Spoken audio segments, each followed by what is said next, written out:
All right, good afternoon, everyone. I'd like to welcome you all to Breaking Hardware Enforced Security with Hypervisors here in Lagoon Cay. Speaking with us today is Joe Sharkey. He's the Chief Technology Officer at Siege Technologies. We have a couple of housekeeping items to go over. Don't forget to stop by the business hall located in Bayside A and B. Black Hat Arsenal is on in the Palm Foyer, level 3, and the Arsenal reception will be at 5 p.m. If you haven't picked up any merchandise, the Schwag and Bookstore will be closing today at 5, so swing by. You can still visit Kali Linux Labs in Mandalay A, and if you would, please put your phones on vibrate or silent, and welcome Joe. Thank you. All right, so I'm excited to be here today talking about breaking hardware enforced security with hypervisors. We're going to talk about a couple of different technologies, and we're going to break both of them with hypervisor rootkits. So specifically, we're going to be talking about Intel TXT and AES-NI, which are both hardware primitives that were added in the hardware to help enhance security. We're going to show how they can be compromised and undermined. So I'm going to start with a little bit of background on the technologies that we'll be covering today. Then I'll talk about how we can use the hypervisor rootkit to undermine TXT, talk about undermining AES-NI, and we'll wrap up talking about implications and some kind of takeaways, near-term solutions. What are things that we can do walking out of this session today to kind of make our systems more secure?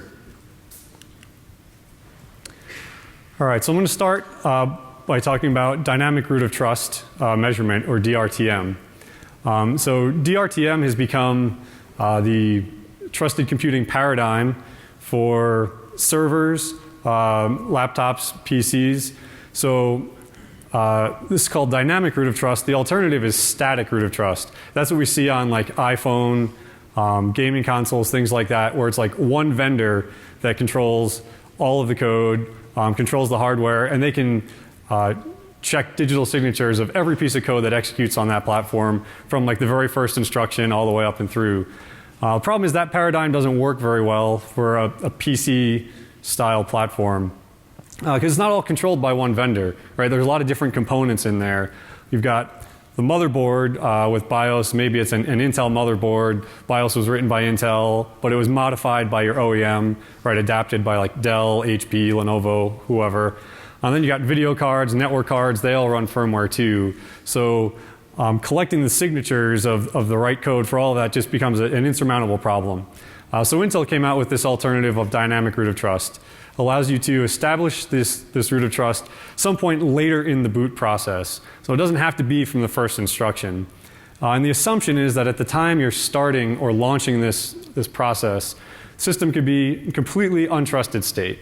There can be malware running, right? You have to assume you're not in a good state. And what we want to do is be able to put the system back into a trusted state, and from that point be able to load our trusted operating system or trusted hypervisor and know that the system's in a good state. So part of what that includes is an atomic instruction to do this, quote, measure and launch to kick off the process. Literally one assembly instruction starts the ball rolling for establishing the root of trust. And Intel has released some open source tools to help work with TXT. And so they have some tools like inside of Linux, some operating system, like kernel modules to interact with the hardware, and then some user space tools to check the state, to say, did I reach a trusted state, did I not, and check the status of what's going on. And so the large code base that is open source and implements TXT is called tboot, and it's largely written and maintained by engineers and developers at Intel. And it's kind of the de facto standard. If you want to use TXT, tboot is probably what you're going to do. And so tboot can load straight out of Grub, and you launch tboot, and then from that it can chain load your operating system or trusted hypervisor. So it like works with Zen or VMware ESXi, that sort of thing. And so the idea is it's taking measurements during this DRTM process and then kind of checks that against a known state, right? And says, all right, so I tried to enter this trusted state. Did everything work out? If so, cool, let the system boot, indicate that we're in a trusted state. If it doesn't work out, if for some reason we can't enter that trusted environment, we can't launch successfully, then it falls back to a policy that's configured when you set it up and install it. And there's a set of policies you can do, launch control policies, and they can be really strict, and they say like halt the system, don't let it boot if anything goes wrong. Or they can be a lot more relaxed and allow the system to continue to boot all the way up into your operating system, and just make note that you're not in a trusted state. So like those utilities inside of Linux will let you know the system's not in a secure state. So in order to do this, there's a set of hardware extensions they added to the system. It starts with instructions in the CPU, the SMX instructions, specifically getsec and getsec senter, which is like a leaf function or sub function within there, is what we're going to talk about a lot today. So getsec senter is the instruction, the single assembly code opcode that kicks off the root of trust process. In addition to those CPU extensions, there's a bunch of other additions that go into making this happen within the chipset. So there's VTD protections. Oops. Back one slide here. VTD protections that guard against DMA attacks during the establishment of a root of trust. There were specific bus protocols, a new version of the LPC bus that has special bus cycles that indicate the trusted state from within hardware, signaling across to the TPM. And TPM is a critical part that's going to store these hashes, store the measurements, and help provide some attestation. So there's a whole set of changes to the system that had to be made to implement this. I do want to note, although I'll be talking about Intel specifically today, AMD does have a similar implementation. They have their secure virtual machine. Their instruction is called SK init, secure kernel init. And it works very much the same way. All right, so the last background I want to cover is about the TPM and how it's used as part of this process. So TPM is a really cool piece of hardware, secure coprocessor, and it provides like a whole set of features. I'm going to cover the ones that are specifically relevant to dynamic root of trust today. So the first thing is PCRs, platform configuration registers. So these are the registers that store the hashes of the code and system state that make up your trusted computing base. Something important about PCRs is software can't just set them to a value, right? So there's a set of them. You can't just say set PCR 17 to a value of 1, 2, 3, 4, 5. That's not how it works. The only way you can change the value is through what's called an extend operation. So the extend operation takes the current value in that PCR, concatenates the new data you want to add, and then takes like a hash of that whole thing. The result of the hash becomes the new value of the PCR. Right? So you can keep extending them over and over and over, and it's going to change that value. But it's computationally infeasible to set the PCR to a specific value. Right? I don't know what I need to extend it with if I want the result to be 1, 2, 3, 4. And that's really important. It's an important feature of the whole technology. And then order of operations is important, right? It's, extending with A followed by an extend with B is not the same as extending with B and then extending with A, because of this, the way the concatenation and hashing works. And so there's a set of these PCRs. Some of them are used for static root of trust. The ones relevant today are number 17 to 23, which are specifically used for the dynamic root of trust. All right, so now the PCRs store those measurements. There's another set of important features the TPM provides called sealed storage and remote attestation. So what sealed storage does is it allows you to bind data or seal data in the TPM and seal it against specific values in the PCRs. So let's say we're going to seal data against PCR 17, 18, and 19. When we seal it, it looks at the values of those registers, and it will only allow us to unseal that data when those PCRs are in the same state they were in when we sealed it. So you kind of think of those PCRs as like the combinations to your combination lock, right? And when they're in the right state, you can open that safe and go in and take out your secrets, right? But if you put them in there and you spin the dial and the TPM's not in the right state, it's not going to provide you access to those sealed secrets. Remote attestation works conceptually the same way, but allows you to attest to a remote entity. So basically a different system. It allows the TPM to provide a quote with its own private key that's locked in storage and can only provide the right response when the PCRs are in the right state. All right, so we'll come back and talk about these a little bit later. So this is not the first talk that looks at undermining TXT. There's been a bunch of work here. So just want to point out some of those. If you're not familiar with these particular things and you're interested in this stuff, I encourage you to go look up this work, some really, really great stuff. Invisible Things Labs looked quite a bit at TXT a few years ago, and they showed that you can use system management mode to bypass the root of trust measurement because it's not included in the measurement. Intel talked about this STM, secure transfer monitor, that can actually measure what's in system management mode, but we're still yet to see a real implementation of that in practice. Then there's a couple of other misconfigurations in chipset registers and some bugs in this authenticated code module, which is code that's signed by Intel, that's part of the launch process. So a couple of different bugs like that allowed the TXT to be subverted. And those have been patched. There's new signed modules released and some microcode updates that as long as you're running the newest microcode, it won't let you load the vulnerable versions of those AC modules. And there's some other work looking at hardware attacks against TXT. Jonas Winter showed that you can open up the case, connect onto the LPC bus, and actually inject some signals on the bus that gets the TPM to reset state, gets those PCRs back to a value of 0, that then allows you to do the extends you want to reach the value you want. Again, very interesting, requires physical access, requires opening the case, connecting in. And so what we want to talk about today is how can we circumvent TXT completely from software standpoint, and in a way that it could be done remotely. All right, so what we do is I call it the SN or emulation attack. So we talked about that getsec SNR instruction as being critical for establishing this root of trust. And so what we do is, coming out of Grub, instead of loading tboot, we're going to load our own custom hypervisor, so like a thin hypervisor rootkit.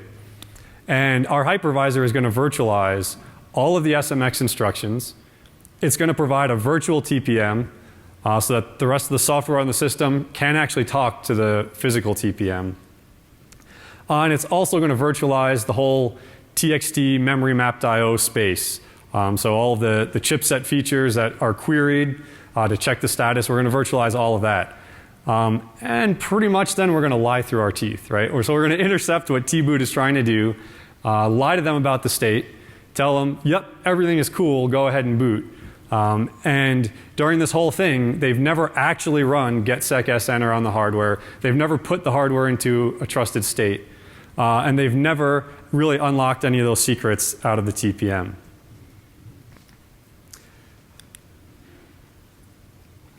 So, all right, how do we do this? How do we know how to emulate all that stuff the right way? So start by looking at the SMX instructions, and conveniently, when you look at the Intel Developer's Manual, they give you pseudocode for this instruction on what it's supposed to do, right? And it's a complex instruction. The pseudocode is several pages long, but we just take that pseudocode, right, convert it to C, and then obviously, ignore some of the security checks we don't want to do.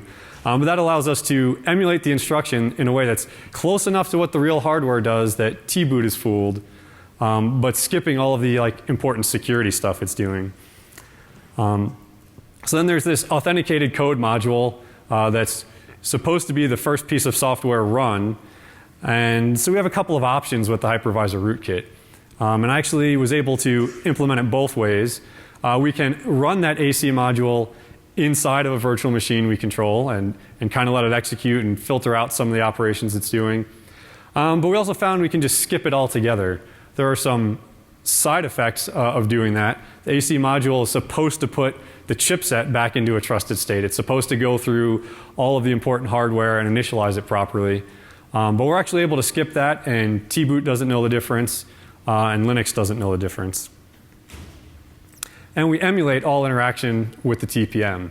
So before we had, like the real TPM has these extend operations for the PCRs, and so we can emulate all that. But for ourselves within the rootkit, we can just set those PCRs to the value we want.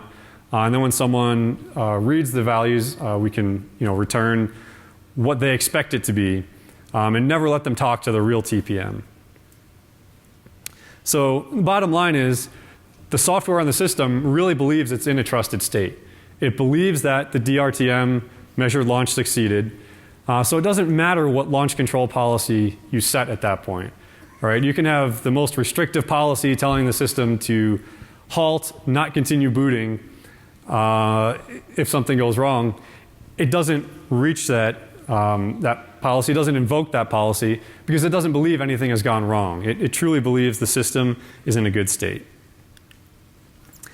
All right, so I'm going to hop over to a video I have for demonstration. First going to explain what you're going to see. We're going to see a system boot without using T-boot, just a normal system boot. And we'll just kind of see how these utilities in Linux, TXT stat, and looking at the PCRs show the system's not in a trusted state. Then we'll see a system with normal T-boot, current version, booting up, and we'll see what it looks like when it is in a trusted state. We'll see that the PCRs have some values that are specific to my system here. And then we'll see it booting with the hypervisor rootkit. Come up and we'll see you get the same output from the command line utilities. Right, so how we're going to know the rootkit is running, what I did is implemented some serial port output. So the hypervisor rootkit's going to print some things over the serial port to show that it's running, explain what it's doing. T-boot also prints out on the serial port, so that's kind of cool. When it's running, we'll be able to see the T-boot messages coming along with some messages from the hypervisor rootkit.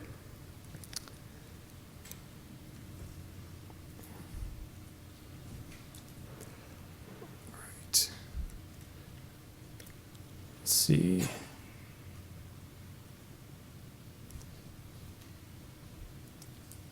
Where did my mouse go?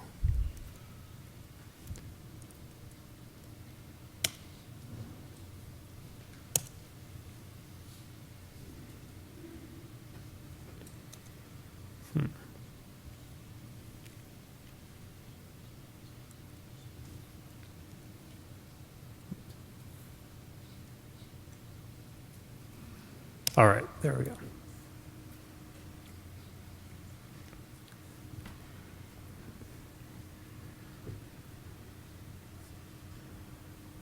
All right, so measured launch is false for normal system.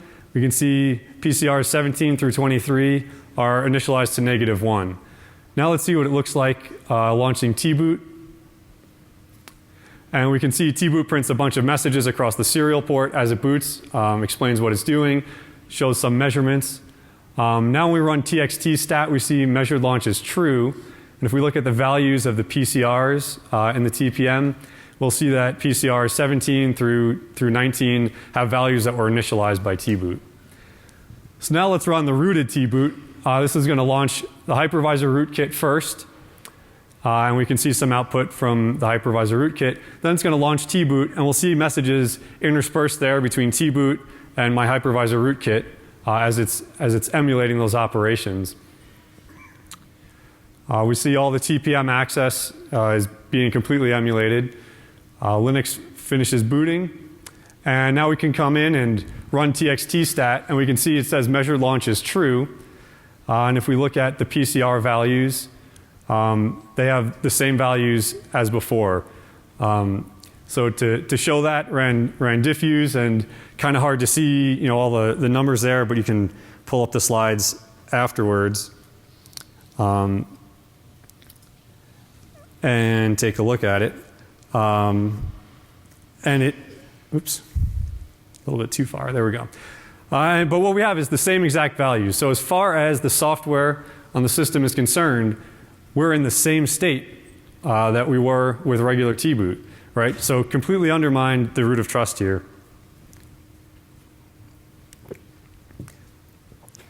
So then the question is, should this kind of attack succeed? It's like, well, hold on, Joe. Like, you didn't actually run the instruction, right? So, is this really in scope for the kind of protections it's supposed to do, right? Like, as long as it runs the instruction, everything's cool. I made sure it never really started that process at all. So interesting thing, this graphic on the right comes out of Intel's white paper talking about TXT. And circled in red, they specifically talk about the case of a rootkit hypervisor as the example, quintessential test case, threat model that they're defending against. And specifically say that hypervisor rootkit or rootkit hypervisor will be detected and the measured launch will fail. And I say that's true if you ever actually start this process in the hardware. Unfortunately, with the hypervisor rootkit, it's able to virtualize all of this. So there's no guarantee that that ever actually happened. And there's one caveat to that. We talked about sealed storage in the beginning as a feature of the TPM. When sealed storage is used properly, it can actually detect and prevent this kind of attack. We'll come back to that towards the end. We'll talk about what's the right way to do this. But unfortunately, sealed storage isn't used by tboot. It's not used by default, and it's not really even an option. There are some command line utilities in Linux that allow you to seal and unseal data against the TPM, but it's kind of left up to like the sysadmin that's configuring and installing this stuff to like figure out what secrets they want to seal. And all of the instances I've seen with this hasn't been done right the first time because the sysadmins don't really understand what they should or shouldn't be doing with it. So again, we'll come back to the recommendations at the end. But the fundamental problem here is that these instructions are virtualizable. So the SMX instructions by default cause a trap, a VM exit to the hypervisor, right? And that's the hook the hypervisor needs to do the emulation. So, all right, maybe Intel should do a microcode update to say, well, don't cause traps to the hypervisor when you run SMX instructions. That'll guarantee they get run without being interfered with by the hypervisor. Well, that's not such a great idea either, right? Let's think about cloud-hosted infrastructure. Say I have an instance of EC2. If I run this user space instruction, get sec senter, do I really want it to kick the hypervisor out, put it in a trusted state, and put the real hardware in a trusted state and run the code I tell it? That would be a generic VM breakout technique, right? So that's like really bad. So instead of that, Intel decided that we ought to notify the hypervisor that someone's trying to run these instructions and let the hypervisor decide what to do. All right, so if I'm a cloud hypervisor, I can just respond with an error, say, yeah, that instruction's not supported. You can't do that in this virtualized environment. By the way, I think that was the right decision, right? So the hardware implemented it the right way, but it was a fundamental decision that had to be made. All right, so I want to shift gears a little bit and talk about AES-NI. I'm looking at the same kind of setup with the hypervisor rootkit, saying how can we use that to intercept these AES-NI instructions and undermine the integrity of the encryption. So quick background on AES-NI. These are native instructions added to the CPU to speed up the process of encryption and decryption with AES. So it works well, gives orders of magnitude performance increase over a pure software implementation of AES. There's a set of instructions added to the hardware to do this, to do things like key gen assist, so for generating keys, for doing rounds of encryption and decryption. They actually have special opcodes for decrypt last round and encrypt last round. And it makes use of the XMM and the YMM registers, like the 128-bit and the 256-bit native registers that were already there in the CPU. Important thing to note is that your default crypto libraries, right, both in Windows and Linux, WinCrypt and libcrypt, things like that, nowadays all use AES-NI as long as they're on hardware that supports it, which is pretty much anything modern, anything current. So what we want to do is find a way to cause traps or VM exits to our hypervisor rootkit anytime AES-NI instructions are executed. So we want to put the CPU in a state where that happens. We want to configure our hypervisor rootkit to catch those events. And then we can kind of play man in the middle, right? Allow the encryption or decryption to happen, but spy on the keys that are being used. Log or store off the unencrypted data. So right, either before encryption or right after decryption, get that plain text and capture that. So that's what we're going to do. And so the first question is, how are we going to get notified when these instructions are executed? How are we going to trigger those events? Unlike the get-sec-senter instruction that automatically traps to the hypervisor, the AES-NI instructions are user space instructions. In a sense, in terms of privilege standpoint within the CPU, they're not a whole lot different than add, subtract, multiply, divide. They're instructions that can be run from user space, and they don't need to notify the hypervisor. So we had to say, all right, how can we get creative to cause these traps? So start by looking at the pseudocode in the instruction set reference manual and say, well, what kind of events, what kind of exceptions can they generate? So all right, they can generate exceptions type 4.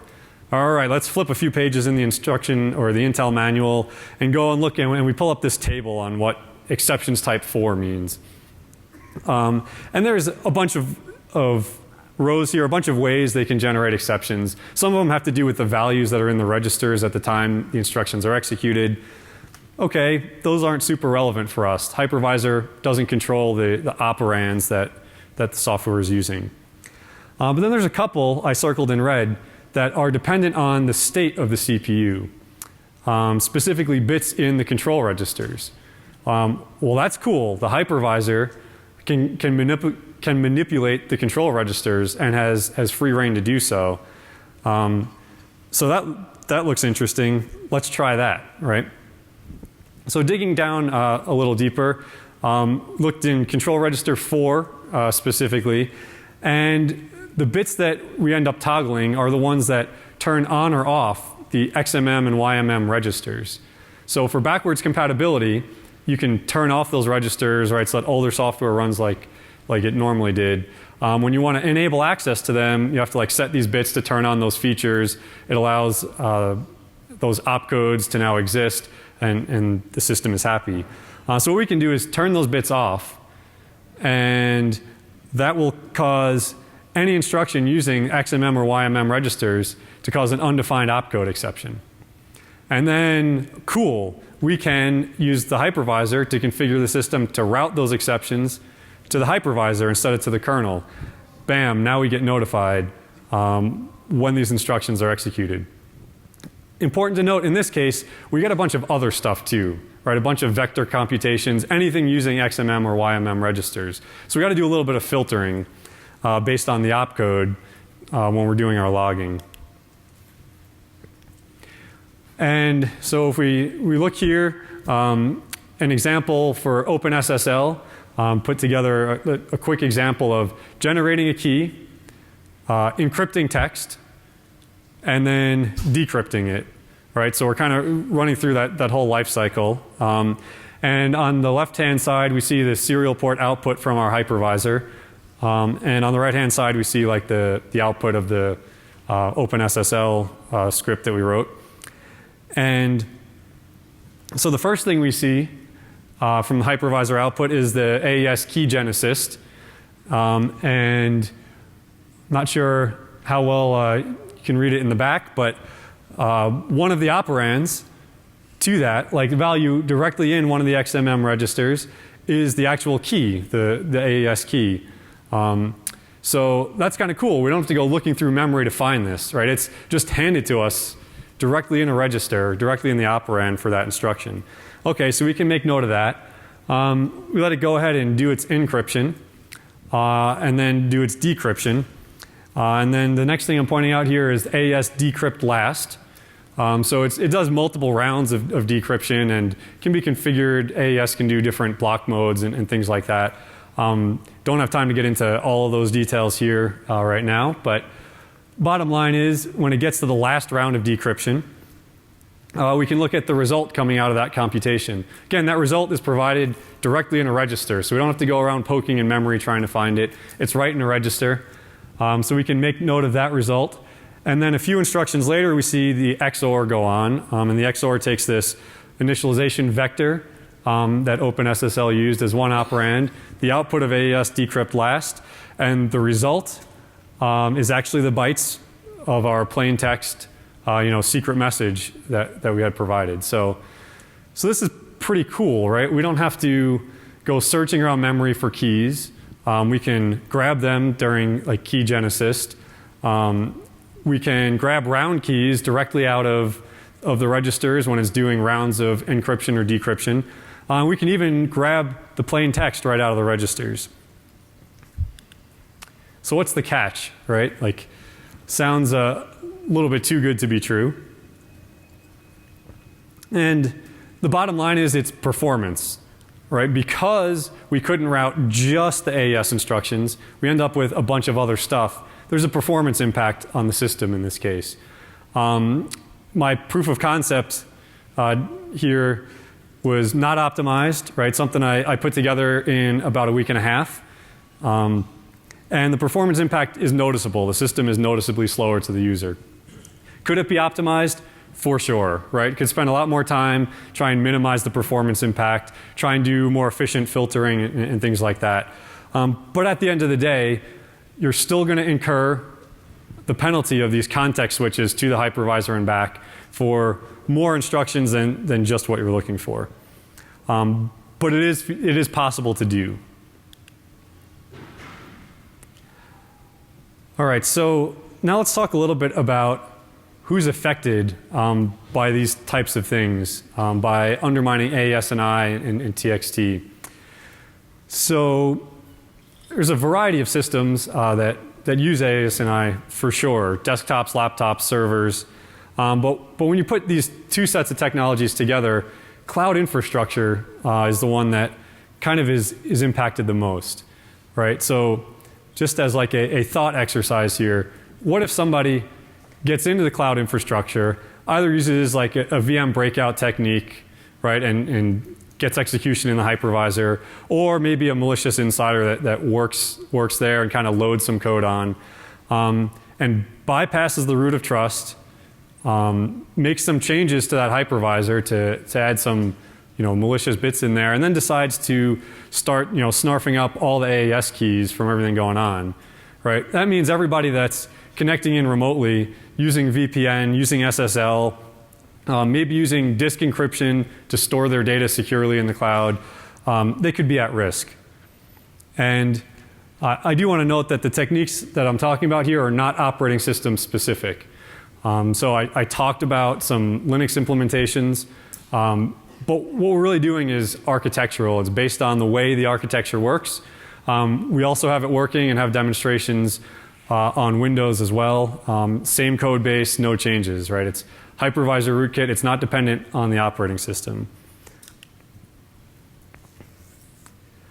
All right, so how will I know if I'm affected by this? Will I know? Well, it'll be hard, and probably not. When it comes to AES-NI, many sysadmins don't even know whether their software is using the native instructions or using a software implementation. And I'll conjecture that many developers also don't know.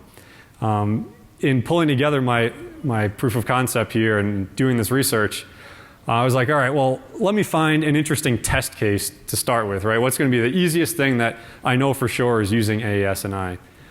It was really hard to do that, to find any documentation that said one way or the other, because a lot of applications are just using a library, right? And you call a library function to do AES encryption. Do you know if that library function is using the native instructions or is a software implementation? Not really, right? So because of that, a lot of people aren't even sure if they're using it. Based on my experimentation here, and digging in a little deeper to those default libraries, I would say the answer is yes. It probably is being used because by default, the libraries will use it when the CPU supports it. When the CPU doesn't support it, they'll fall back to a software implementation, and the caller of those functions doesn't know the difference. There'll be a performance increase when the native instructions are there, but other than that, there's no indication one way or the other. And as far as TXT, right, if you're someone that uses that for a server platform, it's really complex. It's an impressive technology, but there's a lot of pieces to it. A lot of hardware changes, a bunch of specifications that go along with it, hardware from multiple manufacturers, multiple pieces of software that all have to come together perfectly to really put you in that secure state.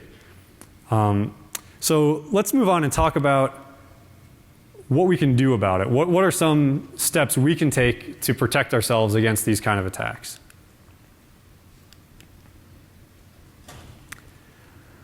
So if you're really paranoid, right, and you want to encrypt data in the cloud, and you're like, well, I don't want to be subject to this kind of attack. I want some way around that. Your best option is to use a software implementation of AES. Don't use the native instructions. Because what that does is makes the job of a hypervisor rootkit a lot more difficult. So what do I mean by that? I think about it like, where's Waldo, right? So on the left-hand side, we can see everything in that graphic, right? Nothing is blacked out. Just like the hypervisor can see all of the bits and the bytes in the system that has the privilege to read anything in memory. But finding Waldo in that graphic takes time, and it's hard, and it's not easy. Compare that to the graphic on the right-hand side, where there's like a big circle and an arrow, right? And that's like when we get these VM exits, we can configure the CPU to notify us as a hypervisor rootkit and like point over here. It's like, well, that makes the job a lot easier. And yeah, in the circle, it's not just Waldo. There's like 2 or 3 other people in there. So we have to do a little bit of filtering, but still way easier to find what we're looking for on the right-hand side than the left-hand side. So one of the things you can do is hide in the noise. Using a software implementation, making it harder for the hypervisor to configure the system in a way that it can have the hardware do the filtering for it, and leverage this challenge, which is called the semantic gap, where the hypervisor has to try and make sense out of everything and find exactly what it's looking for. All right, so TXT and sealed storage. The reason this attack succeeds, the reason the hypervisor rootkit can undermine TXT is because sealed storage is not used. And my conjecture is that sealed storage should not be optional. It's kind of considered an optional part of the platform, but without it, you have no way to guarantee the system is in a trusted state. So if I'm going to use sealed storage, if I want to implement that, what are some of the challenges to doing it the right way? Well, first thing is you have to decide what secret you're going to seal in the TPM. Right? So the first pitfall that you can run into is picking a secret that the attacker can guess. Right? So although I can't undermine sealed storage as a hypervisor rootkit, I can emulate the TPM unseal operation.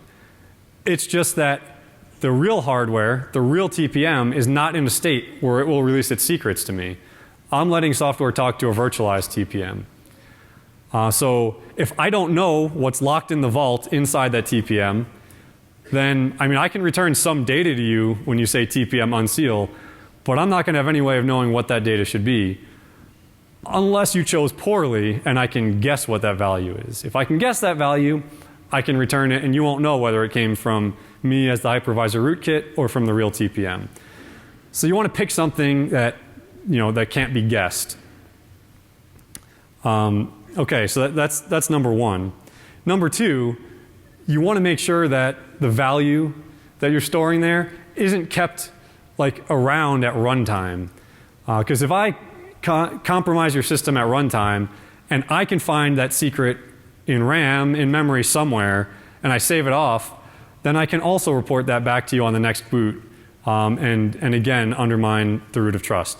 So you want it to be something that doesn't hang around very long, something that you use just to prove you're in a trusted state at boot time and then you don't leave it hanging around. The next thing you need to do is make sure you extend the PCRs after you unseal your secrets.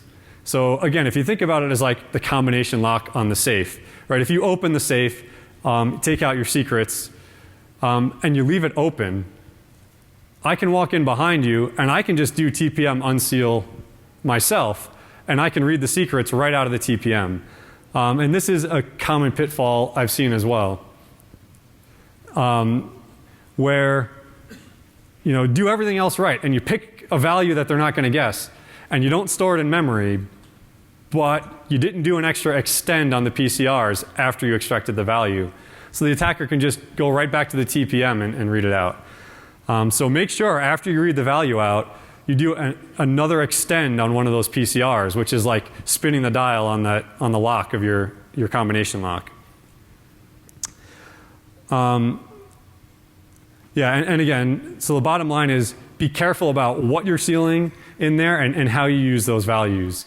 A lot of people want to use this for disk encryption and say, all right, well, I can make sure the system won't boot, and load my home directory if all my data, is on the drive is encrypted and the key is stored in the TPM. Just have to be careful if that's the key that you keep around at runtime so you can continue to access the disk. The attacker can find that and fake that, using that both to protect your data and to ensure you're in a trusted state. You're putting a lot on one value and perhaps opening yourself up to compromise. So what's my recommendation? There probably are several ways you can do this safely. But what I recommend is using a value that's displayed to the user at boot time only to authenticate that trusted boot actually worked. So you're going to take, it could be a picture, it could be a string. Think like when you log into your bank, right? A lot of them, but you'll enter your username before you type in the password, like they'll show you a picture or some text that you typed. You want that kind of thing in the pre-boot environment here. Show the user something that they created that's unique to them to prove the system is in a trusted state. Have them hit enter to continue. Right? When they hit enter, wipe that secret out of memory, do another extend out of to the PCR so that that's not accessible at runtime after that, and then allow the system to boot the rest of the way. And you can combine that with full disk encryption and things like that. But this is the way that you can really attest to that user that the system's in a secure state. And you can do the same kind of thing with remote attestation. And instead of displaying it locally to a user, at that point in time you can attest to your remote server that you've configured properly. All right, so that concludes my talk. Want to thank everybody for coming, and at this time open it up for any questions.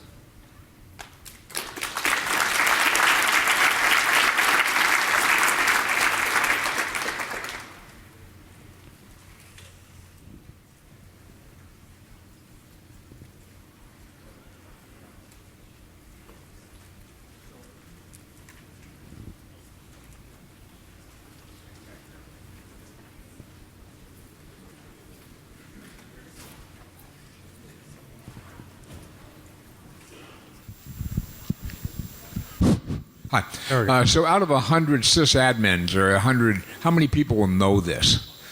I mean, will know about the technology? Well, I mean, to implement the kind of things you talked about here. So it makes sense having heard this brief. But I'm just wondering if you were running along fat, dumb, and happy saying I got a really good set of security people, would most of them intuitively know this, or would this be something you need to hold special training classes on, or what? Yeah, so this is not something most sysadmins will know. They might know the name TXT and tboot. Things like ESXi can use tboot by default. Sysadmin might check a box to say they want to use that technology. They probably don't understand the inner workings very well at all. Right. So yeah, it would be something to go to training on, to learn about. And so I've been talking with Intel, and the hope is to get an instantiation that uses sealed storage that's out there, open source, that can be kind of turnkey, so that we can point sysadmins to that to be able to use it.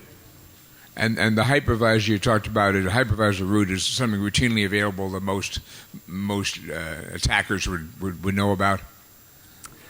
So it's a type of rootkit. It's been around for a while. Blue Pill was kind of the first one that we heard about. So it's a technique known to attackers. How widely known is it? It's certainly not the most common type of attack, but it is kind of known in community. Yeah. Thank you. Yep. Yeah. I just recently attended the iOS security kernel that they had, which really looked like a reference monitor. And so that really brings the question just at a high level. I mean, it just seems to me that TXT is just not that useful, given that in the end there's so much in the trusted path that has to be trusted, so to speak, and it's just not there. I mean, you got the hardware, but then everything else is still dependent on the software, the operating system, the hypervisor. Yeah, so I mean, we're looking at it in a data center context, trying to secure our VMs and in an open stack environment, and it's a really tough problem. So it is a really hard problem, and I should say I'm actually a big fan of the technology. It's really difficult to use. It's really complex. Right. But the problem that Intel is tackling here is much larger than like the problem Apple is tackling on their devices, because they want to be able to do this when they don't control all the hardware. There's a bunch of third-party hardware in there. So they're tackling a huge problem here.